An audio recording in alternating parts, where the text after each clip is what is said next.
What it do, y'all? It's Prez. Heard y'all like the last video about Miami Heat shenanigans, especially y'all Miami Heat fans, Miami Twitter. So I'm here with another video the day before game 3.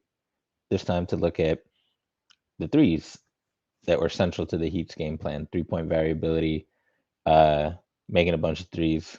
That was really the game plan. There was a lot of schematic intricacies and plots and ploys that Spo used to break some of them shooters free, but that was the game plan. So I want to look at how the Knicks defended all those threes and then how that changed throughout the game.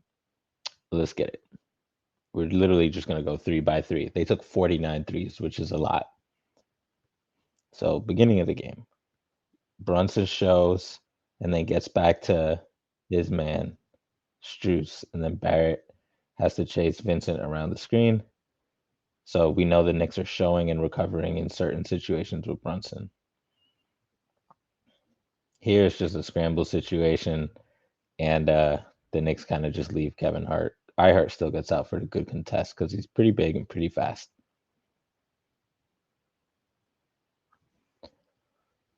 Baseline inbound, back out to Bam. Strus curls back. Good defense, good chasing by RJ around the screen. Something he sometimes struggles with. Here, Josh Hart just falls asleep. Early in the game, he didn't really focus on defense. That was their first one. Nothing special. Hard on Vincent. Pops back, show and recover again for Brunson. Brunson does a good job getting back, but he's short. So, you could just switch those. That's the easiest thing when you're getting a bunch of screens. Here, hard on Love. Gets around. Just, again, Hart just not locked in. Doesn't contest, but it works out. Love pops out. Randall. Not the most vigorous contest you'll ever see. Offensive rebound, scramble situation, just miscommunication. Hart doesn't bother getting back around. So you can see early in, they were kind of just daring Miami to shoot, and that helped Miami get into a rhythm, which is not what you want to see. Here, two on the ball after Bam rolls. Randall forgets about Love.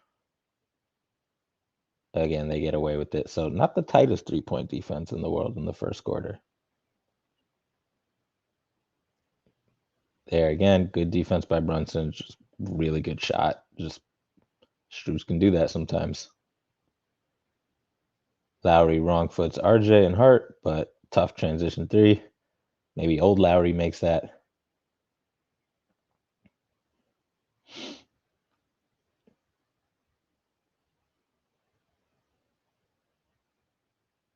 Great pass. Great pass. Let's look at what happened there. Randall is covering the weak side, kind of just drifts into no man's land. He's not really defending either person. And Grimes has to kind of make up for it. Does a decent job with the cornet contest. Here, another high pick and roll. Lowry, he rejects it. Tough shot, doesn't go in. Good defense by Randall.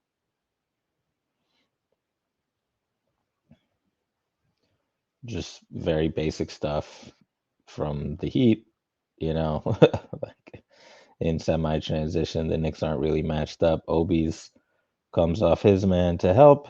Nobody gets Obi's man. They're ignoring Zeller, but Ihart's not really doing anything, and two Knicks are caught on Cal Lowry here. So just good awareness, bad transition defense.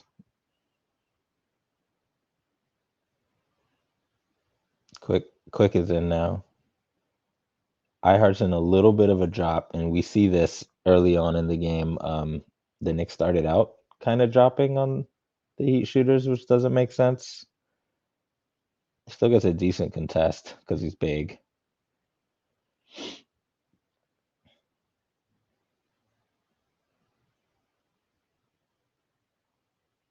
Let's see what happens here on the rare Duncan drive. He gets around RJ. Little push. Good help by Grimes. Duncan not deterred. Obi has the weak side.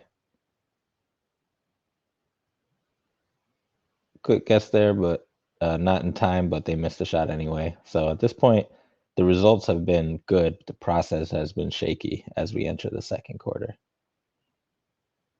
Quick helping off to tag Bam. Decent closeout. Probably helped off a little too much for my taste.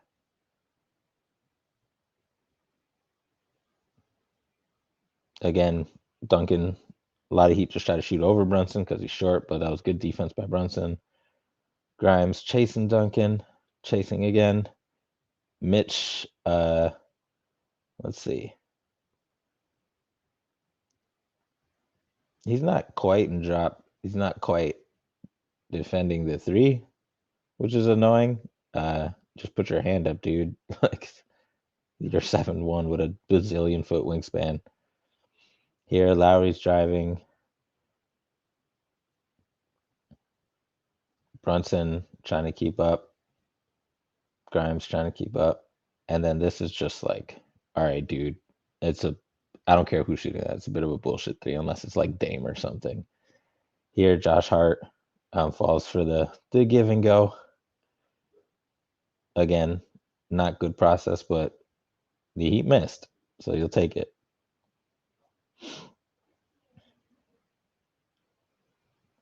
Here, this one's kind of annoying as well. Like, why are we in drop? Why are we in drop? Are you worried about Cody Zeller? Are you worried about Duncan Robinson dropping? Just doesn't make sense. Not locked in.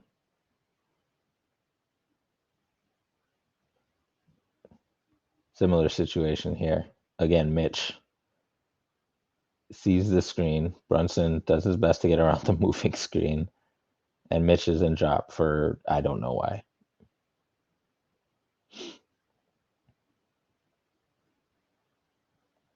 Scrambles, well, not scramble, but semi transition. Bam doing Bam stuff. Randall kind of floats at Cody Martin cut, and Randall cut with him, and then he kind of just loses track of him for a second and gets out to a decent contest, but that second Randall fell asleep, bit him in the ass there.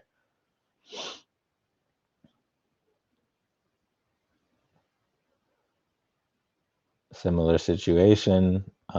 Bam draws attention.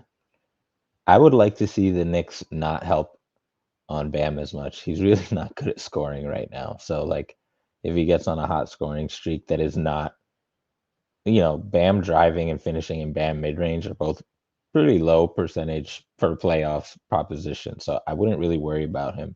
Hart worries about him here, even though Hartenstein got his back and then leaves Highwood open for the brick, but bad process. More Bam, more action. And this is, again, just sleepiness. Screen here. Brunson thinks he's going to, this play has been tweeted a bunch.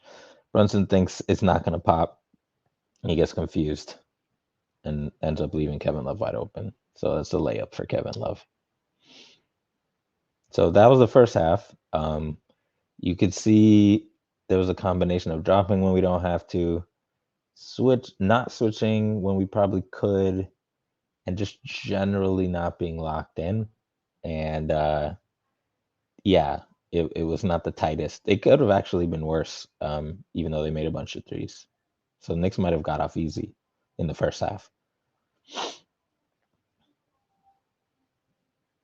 Good contest by Brunson, even though he's little.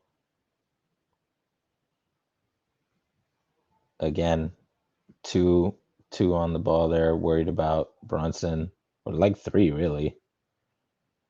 If we rewind, Brunson gets caught. RJ tries to come help. Possibly helps deter that shot. Good for RJ. What a frustrating possession. Get some rebounds, bro. One of the advantages of a 3-point heavy strategy is you get a little bit of rebound variability with long rebounds too.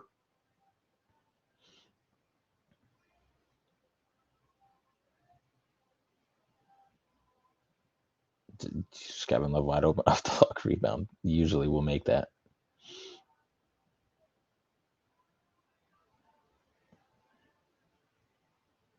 Two on the ball again. I don't know what Brunson's doing. This is the same one from that other long possession, so we can just skip it. Screen, screen. Brunson really doing a decent job going around screens for the most part in this game, making them work. And this is one where it's just, I like to see Brunson close out a little more, less on the shooting side and more straight up. But at the same time, if he wants to shoot that, you almost got to live with it. It's a good shot from a good shooter. Screen, Josh Hart chasing, gets behind him. RJ helps. Brunson's on the weak side covering two. And phenomenal fake by Vincent to pretend like he's passing to Strus and then pass it to the corner. Fortunately, Brunson made the right decision, sticking with Strus rather than the lesser shooter there, Highwood or Highsmith or whatever his name is. sorry, Heat. The Knicks switch. Okay, that's notable. We haven't seen that before. That's just a ridiculous shot. Good process. That was the first good process, bad outcome for the Knicks three.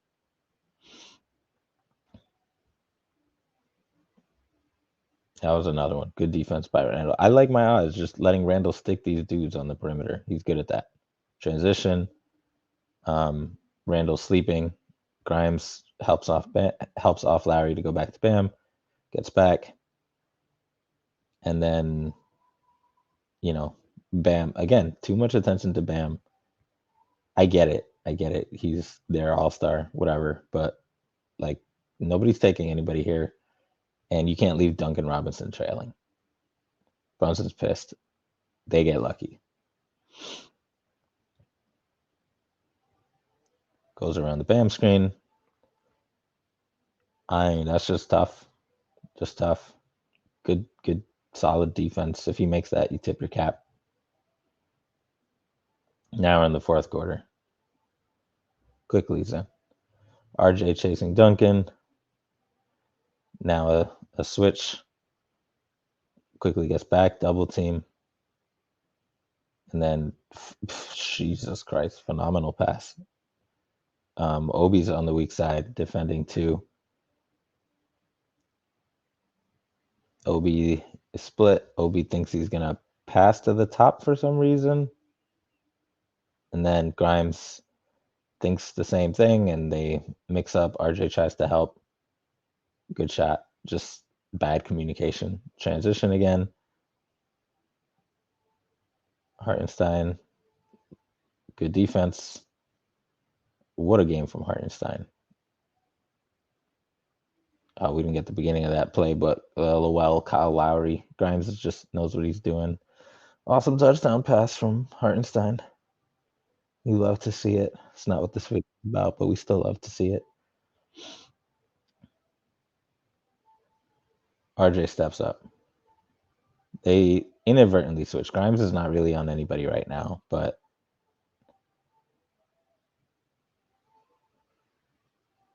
Grimes and Hartenstein pick it up, but they both pick it up, which is kind of a problem. You've seen a little bit of miscommunication. Good stunt by Obi, probably his best defensive play. Grimes contests. It's a good shot. The Knicks made a good attempt to make up for their miscommunication there, but ultimately paid the price. Obi giving him space because I don't know why. I have no idea what Obi was doing. He got lucky. Probably Obi's worst defensive game in a long time. IQ jumps the screen. RJ loves to do that. IQ doesn't usually do that. He usually plays them straight up. I wouldn't jump the screen versus Cody Zeller because who cares about Cody Zeller? And Vincent wants to shoot jump shots. And Hartenstein kind of drops back a little bit, which I don't know why you want to do that. the rare misstep by Hartenstein. So IQ and Hartenstein both, I don't know what they were doing on that. RJ crushing around the screen, getting Mixie on the floor, scramble situation, and that's just tough. Randall doesn't care right now about Martin. He's just waiting for somebody to enter the paint. But he probably should have paid a little bit more attention to Martin, who's a good shooter. Nobody was coming into the paint, dude. You don't have to worry about that much. If Jimmy was on the court, you'd have to worry about that, but Jimmy was not. Josh Hart chasing around. Decent defense. Hart didn't really contest. He's not the best at chasing around screens because he's so big. Mitch shows a little bit. Lowry makes a phenomenal pass. Hart goes for the steal. Looks like he got hit, maybe. I don't know. But could be a flop. I'm fine daring Bam to do stuff like that. I don't know about this play. Hart springing off Martin, who's a good shooter. Randall, I like him helping there. And then Mitch, after he gets down, gets back to Bam. Normally, you probably want Brunson helping there because Brunson would help onto Love, and then one of the other guys would help onto Lowry. No one really helps off anybody, so they get lucky. A wide open three for Kevin Love is usually cash, even OG old man Kevin Love. Grimes chasing, good defense.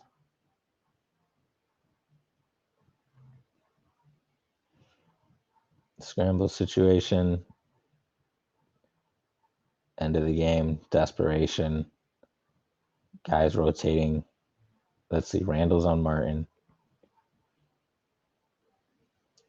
You see, what we've seen is two Knicks covering one guy. There's some miscommunication there. One of them, if Randall was closing on Lowry, Grimes should have cross switched, then went to Martin, or the opposite, but they both leave him open. That joint was off release, though. Everyone knew it.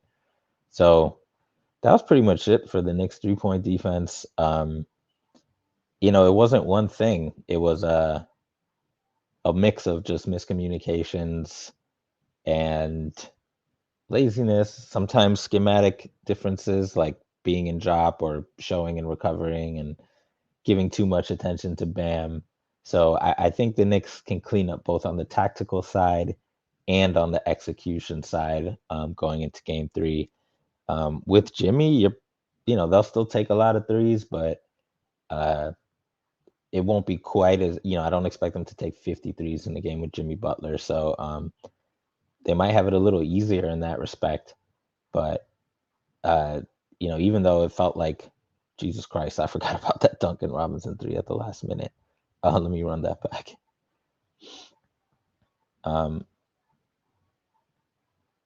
Two screens. Mitch hand up too late. Yeah, so it could have actually been worse. The Heat hit some tough threes. They also missed some easy threes. On the whole, it was probably a wash, so they probably hit about as many as they should have hit. So we'll see how the Knicks 3-point defense shakes up. I think having Grimes out there in the fourth quarter helps a lot. He's really good defending perimeter players because he's faster than Hart and RJ, so he can make those long rotations really well. And in Tibbs' scheme, where you're helping out pretty far, it's important to be fast. And we actually don't have the fastest players. Not that we have slow players, but we don't have the fastest players. So I think inserting Grimes in there, having speed to make those rotations is really important. So the more we can play some speed ball on defense, whether it's Quickly, who's also fast, or Grimes, I think it'll help. On the whole, I would say probably Grimes getting minutes is the most important change because he's a guy who can defend Jimmy Butler. He can provide spacing that Hart and RJ can't. And he's the fastest in terms of making those 3-point rotations and he's exceptional at getting around screens. So it's no accident that the Knicks turned it around with Grimes. So hopefully he starts, and if he doesn't start, hopefully he gets, 25, 35 minutes again. And that's that. Thanks for riding with me, y'all.